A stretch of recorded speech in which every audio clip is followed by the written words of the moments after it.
মেয়েকে শুয়ে রেখে গেছিলাম বাইরে কাপড় তুলতে, এই যে পিছনে কাপড় তুলে নিয়ে আসলাম। বেড কাভার এগুলো সকালবেলা ধুয়ে দিয়েছিলাম, এখন কিছুটা শুকিয়ে গেছে, সেগুলো উঠাতে গেছিলাম। আর মেয়ের এই যে ওই সাইডে বিছানা করা, বিছানার অবস্থা তো নাজেহাল। আরো মানে এখন উগ্র হতে শিখেছে, এমন এক পাল্টি খেয়েছে যে এখানে চলে এসেছে। এখানে ফোনে দেখাচ্ছে দেখো, এই বিদ্যা আছে, ঠিক আছে। আর এক পাল্টি খেলে ও কিন্তু নিচে পড়বে।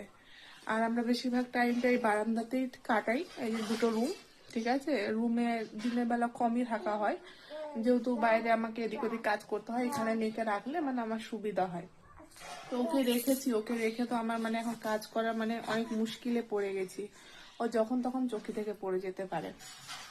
আর একা মানুষ, আমি কি করে যে সমস্তটা ম্যানেজ করব, আমার এখন খুব টেনশন হচ্ছে যে কাজকর্মগুলো কিভাবে করব ওকে রেখে। যেহেতু ও এখন মানে একা একা উপুর হতে পারছে, অনেক সময় দেখছি যে এই চোখ